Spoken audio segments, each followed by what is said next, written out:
Shalom friends, we're in the middle of the high holy days here in Israel, and our president, the president of Israel, Isaac Herzog, Bougie, got things started last week by posting his video, Greetings to the Worldwide Jewish Community. And in this video, Herzog says this year, together with the Jewish Agency and the World Zionist Organization, my office has launched the Kol Ha'am Voice of the People Initiative for Worldwide Jewish Dialogue. I hope, he says, each of you will contribute your voice to Kol Ha'am. And I invite you to create a global Jewish conversation that's inclusive, that's vibrant, empowering, and will impact the nation state of the Jewish people for the sake of our shared future. You know, this greeting, this message is the latest in a series of initiatives that Herzog has taken to really bring the conversation from Israel to the greater community in the world.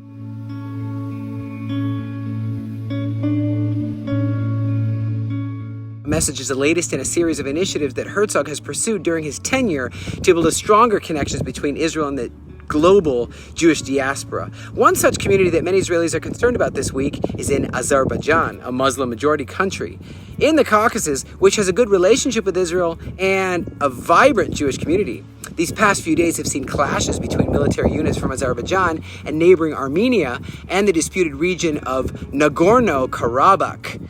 There have also been protests in the cities of both countries against the ongoing violence and the economic situation. It's very difficult in both countries, as it is elsewhere. So Rabbi Shneor Segal, the chief rabbi of Azerbaijan's Ashkenazi community, gave an interview with the Jerusalem Post newspaper in the wake of these clashes, saying, "We are praying for the young people from our community who serve in the Azerbaijani army. We're deeply concerned and pray for their success, just like every other citizen here in Azerbaijan." With nearly 25,000 Jews in Azerbaijan, our vibrant community continues to enrich the diverse tapestry of the Azerbaijani society, even amid regional security challenges. And in times like these, it's essential to stand together and uphold the values that bind us together as a community.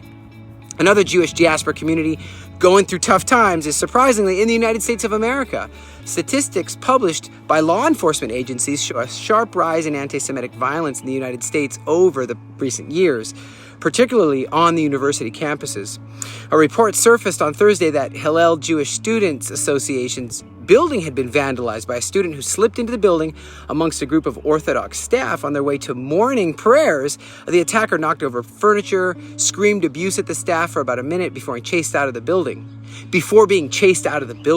He was later taken into custody by the campus police and was reportedly undergoing psychological evaluation. The staff of Hillel spoke with local media about the attack and called attention to its coming just a few days before a major conference is scheduled to be held featuring speakers who have a long history of anti-Israel activities. That seems to be increasing. In a related story, a study was published this week by Meanwhile, back in Israel, we're celebrating the High Holy Days this week, and later this month, we'll be marking the anniversary of the Abraham Accords, normalization agreement with the United Arab Emirates, Bahrain, Sudan, and Morocco. These agreements 3 years ago have already led to many benefits for Israel, especially in the economy, bilateral trade, investment, tourism, and diplomatic relations have all flourished, leading to the creation of thousands of jobs in Israel and the expansion of dozens of Israeli businesses into new markets. It's also led to a large infusion of investment capital into Israel, which has led to several new building projects all over the country. Israeli leaders have been telling Jewish communities in Western countries for decades that Israel is their true home and asking them to come and make their lives here. That's what the Aliyah Return Center does. As a Jewish person, we'll get your house built here. However, it was always done in a gentle tone, and these leaders knew that Western countries were very comfortable places to live. In recent times, however, the level of comfort for many diaspora Jews is declining, and the level of comfort here in Israel is rising. Although there's still plenty of hardships and difficulties here in Israel, many things are improving, and that's making Israel a very attractive destination for Jewish people who are looking for a better future for themselves and their children. And that's why we believe that the number of Jews making Aliyah to Israel in the coming years is only on the rise. It's only going to increase.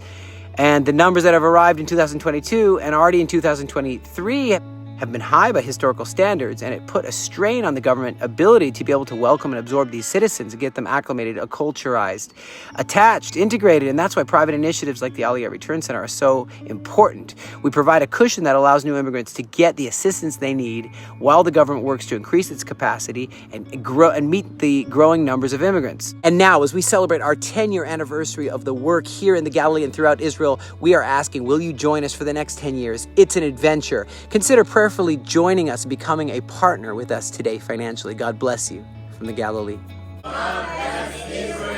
Thank you so much for joining us. We look forward to keeping you posted as to the latest developments that relate to Aliyah and return and restoration. God bless you from the land of Israel.